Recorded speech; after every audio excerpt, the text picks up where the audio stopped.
man, if I die today, none of this mattered. I spent the last 6 months, 5 months, whatever, chasing this deal. None of this mattered. None of this mattered. If I die today, I'm walking away with my kids don't have a strong enough relationship with me. I haven't spent as much time with my parents, my kids, my wife as I wanted to over the last several years. And I cried, man, and I said, man, it's not the money in the bank, it's the people around your tombstone that matter the most, right? It's about spending little time with people and appreciating it every day versus trying to do it all at once, because you might never get the opportunity to do it all in one.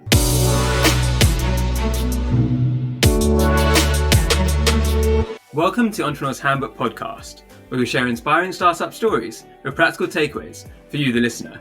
Today we have with us Lloyed Lobo, who's a co-founder of both Boast.AI and Traction. How are you doing today, Lloyd? I'm doing excellent. Couldn't be happier, couldn't be more grateful. Despite the difficult times, I have my health, I have my family, and I'm spending more time with my wife and kids than ever before. I'm grateful. So you've had an interesting journey to get to where you are today, and we were talking about it just before we started recording. But where did you start from? Why did you want to become an entrepreneur? Where did this all begin? You know, I was a refugee of the first Gulf War in the 90s, right? And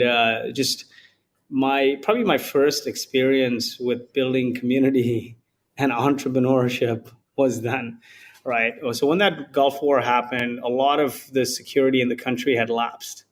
And it was chaos. It was chaos. It was chaos. And that was a time where there were no cell phones. There was no internet. And so what happened was every building sort of became a sub-community. And like people would come down and look at each other. And it's like, who else is suffering through it? And people would talk about it and then come together to plan for food and security and whatnot, right? Like say, what is entrepreneurship? Essentially solving problems, right? Somebody says, hey, I have a problem. Well, how do we solve it, right? And come together to solve it, putting together a team. What is a community? The same thing. Somebody says, I have a problem or similar, right? Looks around, other people have the same problem. Let's come together to solve it, kind of thing, right? And so what I saw happen in our building was my dad goes downstairs with my uncle and like sees other people and everyone's chaos, worried. It's like the war has happened, currency is invalid, no phone, no internet. What do we do? So the first thing is, there's a lot of looting and stuff happening, so we need to secure the building. So we'll set times of who comes down at what time and guard the building, food and water. So like, my dad worked in a hotel, so he's like, I can arrange these things. Others worked in other fields and they could arrange like, whether it's gasoline or whatever it's needed. And ultimately, that one building scaled across thousands of buildings, came together, organized by some community leaders, evacuated the country. Now, the community came together to evacuate the country to safety. Right? There's a Bollywood movie made on this called Airlift, right? And so that was my first experience with, I would say, let's step back on what entrepreneurship is, right? But that was my first experience with sort of extreme sports. I was on a rickety bus. I was 9 or 10, going through the Valley of Death. Valley of Death was that highway of death. Highway of death where the cars and everything was bombed, right? And, you weren't sure if you were going to live or die. Cars are being bombed, people are being killed. But as I looked around the bus and I see like my uncles and relatives and friends' parents, they were smiling and playing music and singing. And that's when I realized it's neither the destination nor the journey, but the people, the companions that matter the most, right? You could be on a journey, on a crappy journey on the way to hell, but with great companions, it's going to be memorable. So stepping back to what entrepreneurship is, it's an extreme sport. It's literally trying to make sense of extreme uncertainty and find a path forward to do better and better and better. And that was what that Gulf War experience was. Ultimately, pain is the precondition for growth. When you talk about extreme uncertainty, what is more uncertain than am I going to live or die? So then how do we organize people and how do we organize supplies and how do we get out of here safely, right? How do we guard this building, right? So there was experiences of entrepreneurship and community, and that sort of experience was formative in my life, because I've always then been driven by community and entrepreneurship since then. And I shouldn't use the word entrepreneurship. I would say driven by dealing with extreme uncertainty, right? And that's what entrepreneurship ultimately is. It's like, you know, it depends on what kind of entrepreneurship, right? But if you're doing a startup, high growth startup, it's like jumping from a plane while building your parachute on the way down, right? You don't know. So things, let's talk about extreme uncertainty. You start a company, you have an idea. You don't know if this idea is validated or not. So step one, you need to validate the idea. You need to talk to tens, hundreds of people and see if they'll pay you to even try it out. Then you got to build a product or service that they'll want to keep trying out. Like saying, hey, you know what? I'm going to pay you to try it out. I have this problem. It resonates. Is different than having product market fit. You're still dealing with uncertainty, right? Every step of the way, you have some uncertainty. And product market fit is like, okay, you know what? I paid you to try it out. So it's validated. But now every time I have this problem, I'm going to pay you to try it out. I'm going to keep coming back. And so that high engagement, high retention is a sign of product market fit. So then you have product market fit. Then it's like, okay, how do I figure out a repeatable, scalable channel to acquire customers? That's an uncertainty in its own, right? In 2022, marketing channels are being saturated, if you look at it, right? Marketing is getting pummeled in 2022. It costs twice as much to generate the same results from marketing tactics. Why? Because consumers are tired of clickbait, tired of spam, tired of pop-ups, tired of ads, tired of sharing personal data to access crappy white papers, right? And so, like, now that the economy is down, everyone is saying, like, don't spend on ads and all of this. How do you come up with this creative way to acquire customers? So that's another uncertainty on its own. Then you get to a point where it's like, you know what? I have an ideal customer. They're paying me for a product. They keep coming back. I have the scalable, repeatable channel. But now I need to scale. I need to maybe add a second product. I need to add a new market. You can't, very rarely will you grow to $1 billion company without adding a second or third product or opening up new markets. So then you start to try to do these things, try to double, triple, quadruple growth, raise money, whatever it is, jam the system, right? And when you jam the system, like when you sort of, it's like a toilet, right? Like when you try to jam stuff, the pipe gets clogged, right? And so then you're stuck again. And it's like uncertainty again. Oh, how do I fix this? How do I make it move smoothly? Maybe the toilet example is not the best one. But what I'm saying is any system, when you try to jam more through it, it gets clogged. Any system, right? And so then you got to deal with that uncertainty. Okay, how do I make it all flow? And so maybe what you were doing at 1 million breaks at 5, breaks at 10, and then it's a completely different playbook to go from like 10 to 50. The same people may not work, the same spend may not work, the same markets may not work, right? And so entrepreneurship is an extreme sport in that way, because you're dealing with extreme uncertainty. And that formative experience of being a refugee of the Gulf War and seeing this firsthand orchestrated in front of my eyes, I feel like gave me the passion and appreciation for dealing with extreme uncertainty. Going from that person who was brought up as a refugee out there to then going to Boast.AI, there's obviously a lot in between that happened there.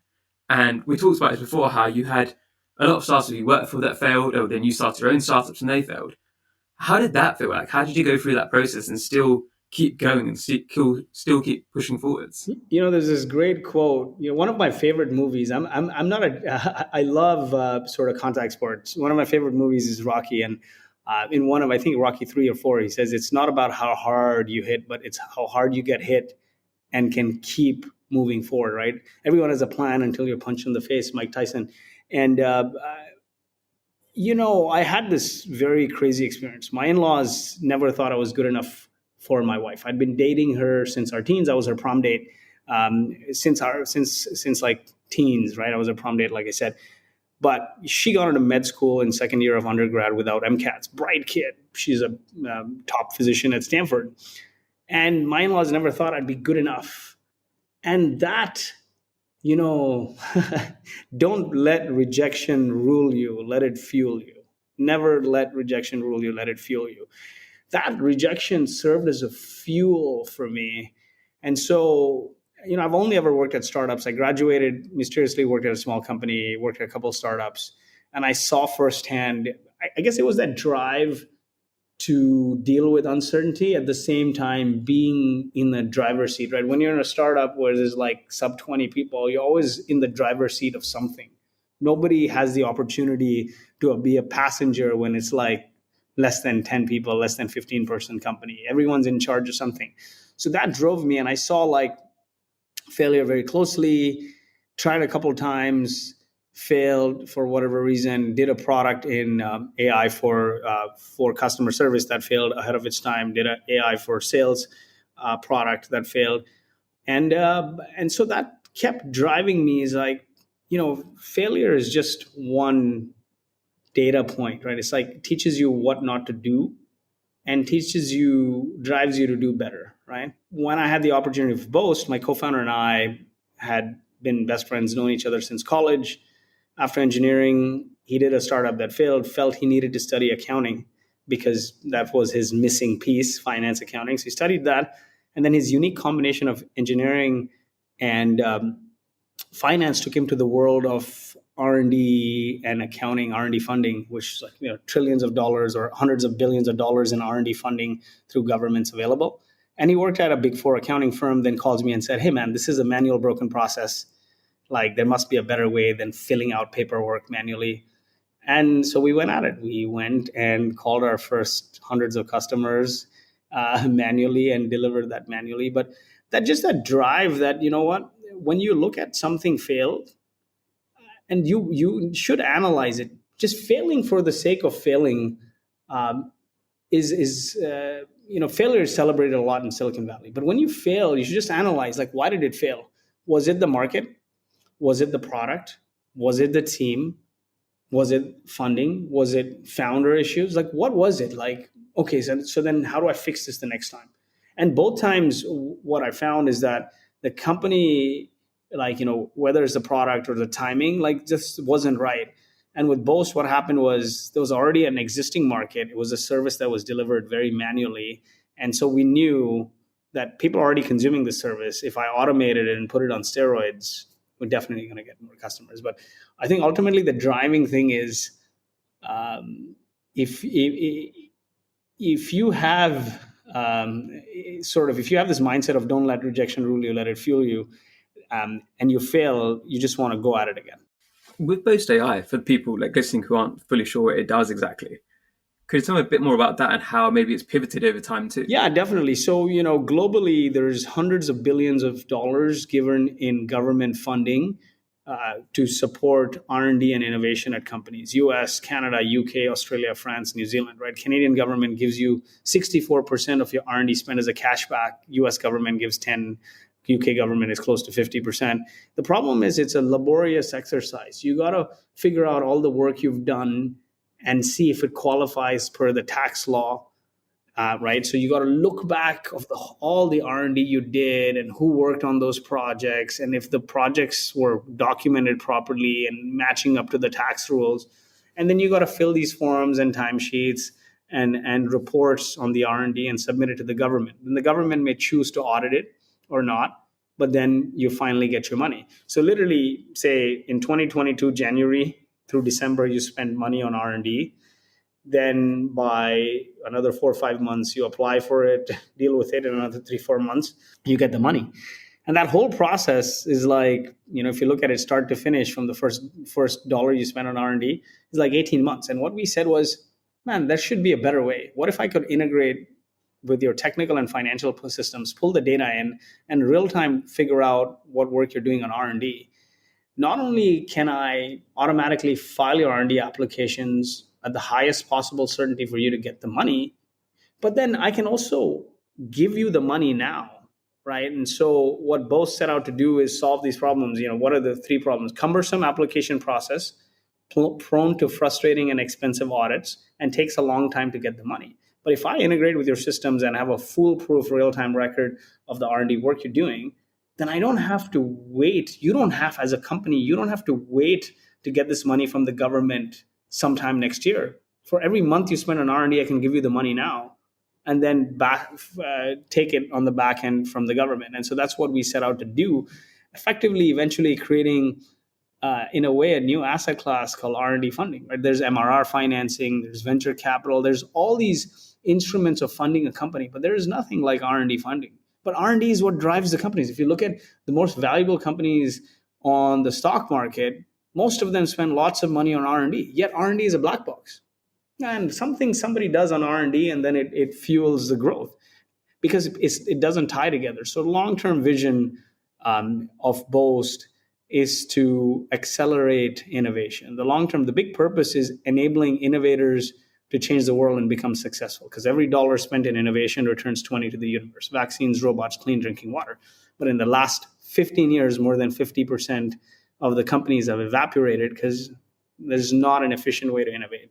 So by collecting that data and giving them the funding and the resources and analytics, we want to help companies accelerate it. And you've obviously proven that concept very well now. You've raised a lot of money, you've got a PE firm involved, all that kind of stuff. But what I want to get back to is, when you said about how part of this was proving your in-laws wrong, right? That you're going to make it. And along that journey, how much was that driving you still inside? Even when the company was growing, even when you're getting this traction, you knew that there was people wanting to invest. Did you still feel when somebody says, the funny thing is, I was a happy-go-lucky kind of kid, right? But I think that put a fire that, hey,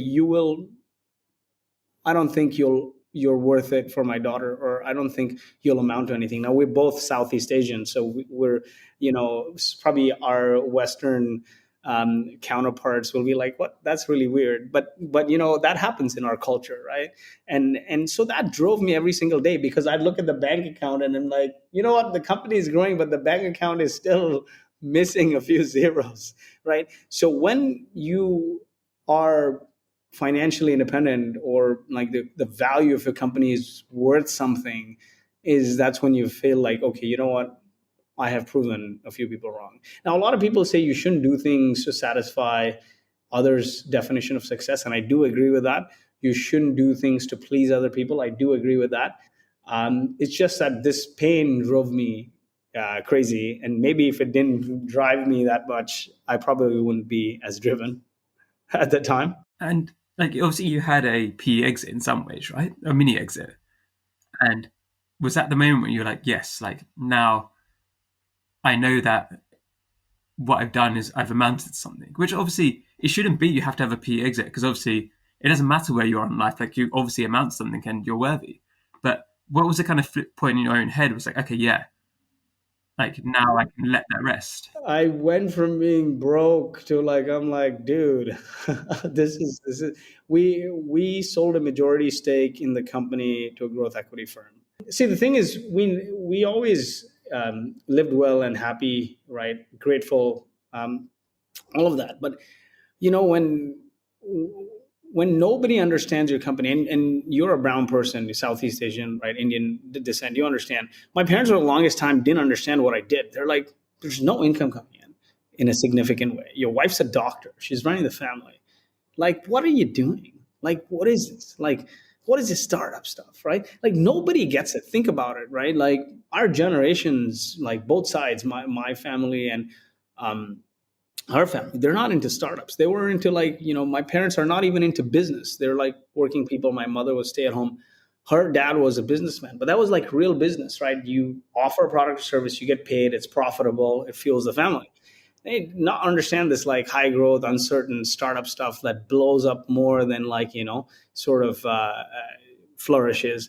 And so when the growth equity firm bought a majority stake in Boast, and there was lots of press and everything about it, that's when it became real, right? I think my photo was in the papers, and my mom's like, oh, wow, they were so proud of that's when they got it ultimately, right? But the path to there was, with not without a lot of pain, both personal and professionally, right?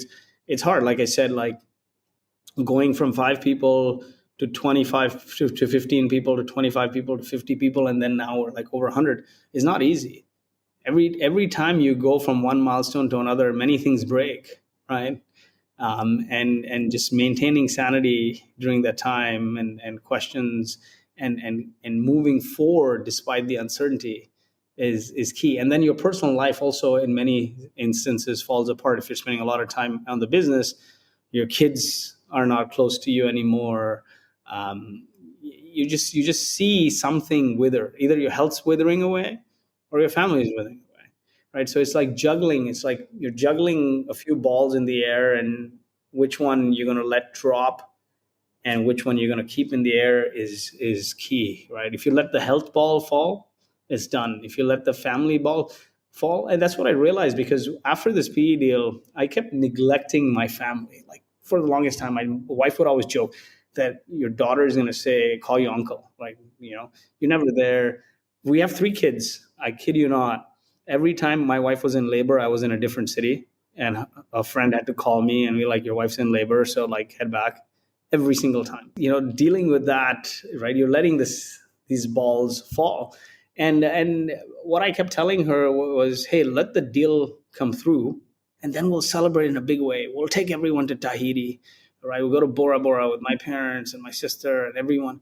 And she always told me, it's not about like celebrating all at once. You can't build a relationship all at once. It takes time, right? Like you got to do little by little. There's compound interest in doing a little every day. Like then trying to do it all at once. It doesn't have, you can't win somebody's love and respect by just showing up in a big way once, right? Buying them stuff. And she always says, buying your kids stuff and taking them on a vacation is not what kids resonate with. They resonate with like how much you're there for them every single day. And I didn't understand that. I mean, when this deal went through, we booked everyone on a trip to Tahiti, and a few days before the trip, I got COVID, and then I ended up getting bilateral COVID pneumonia and was hospitalized and was on oxygen. And I'm like, shit. I sat there in the hospital and I'm like, man, if I died today, none of this mattered. I spent the last 6 months, 5 months, whatever, chasing this deal. None of this mattered. None of this mattered. If I died today, I'm walking away with my kids don't have a strong enough relationship with me.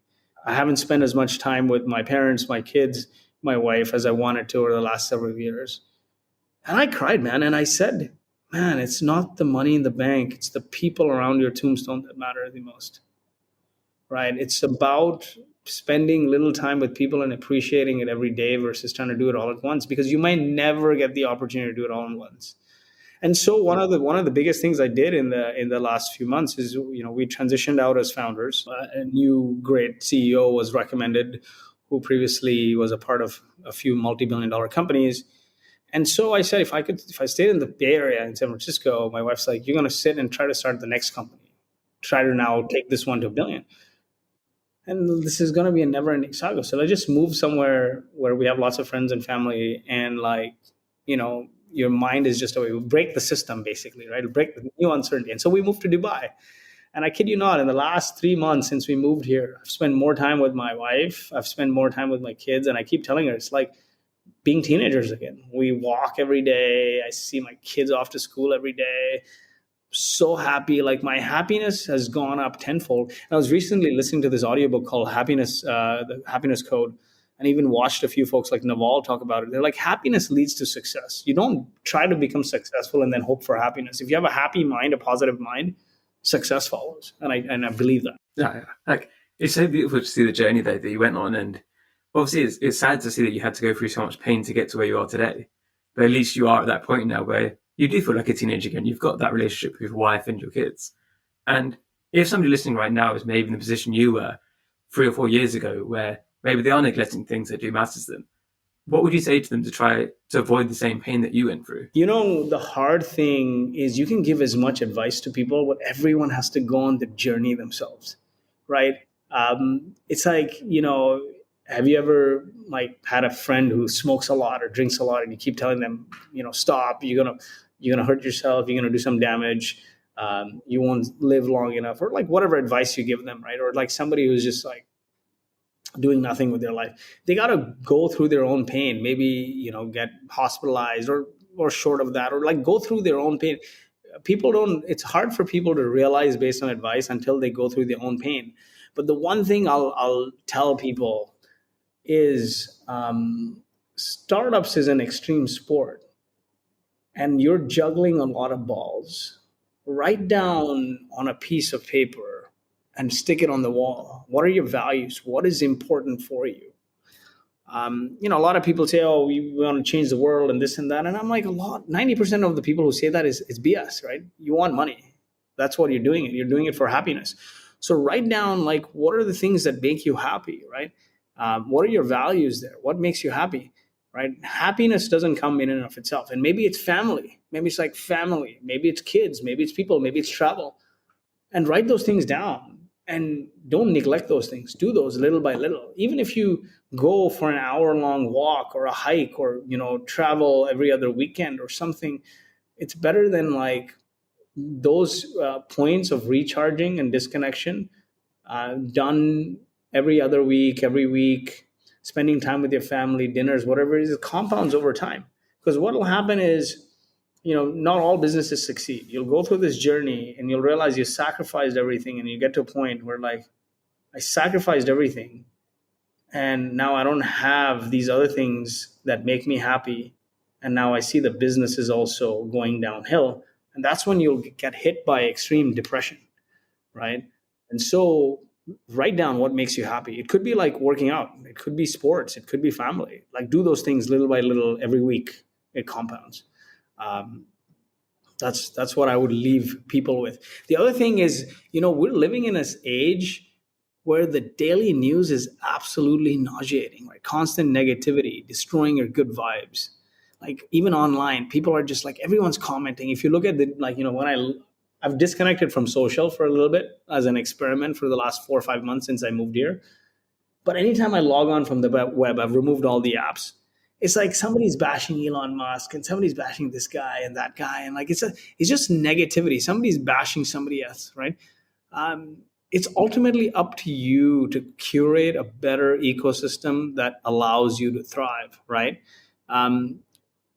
Ultimately, a happy mind will make you successful. So think about the things that put you in a negative mind frame and cut that out.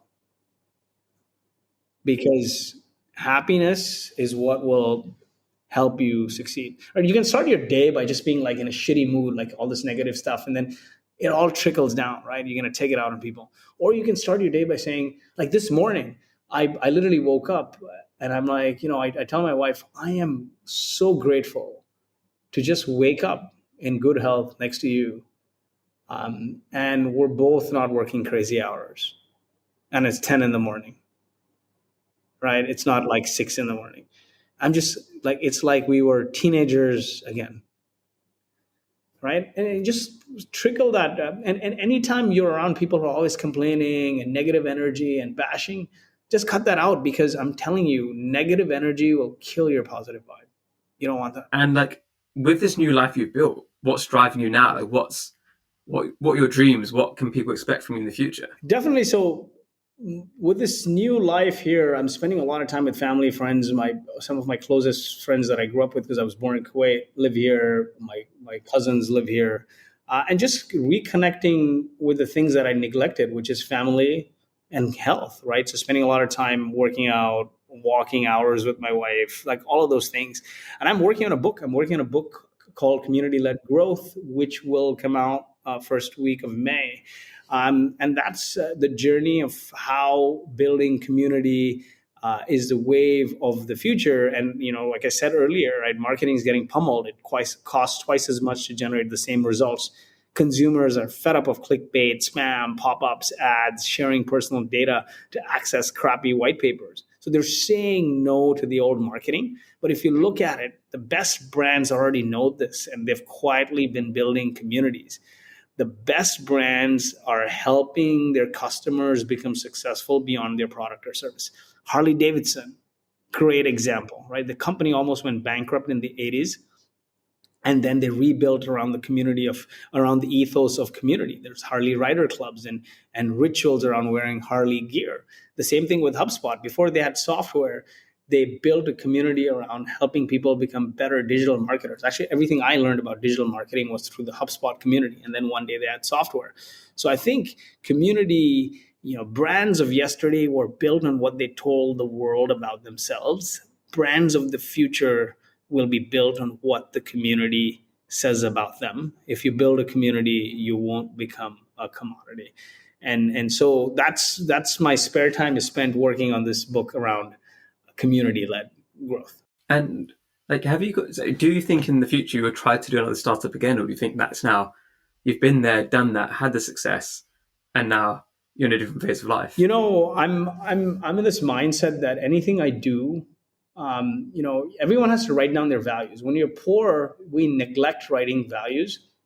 And then as your company grows, it always bites you, right? Like, so you may value relationships and community and impact, but, maybe another co-founder values, there's not a wrong answer here. Maybe another co-founder values like money and growth and control.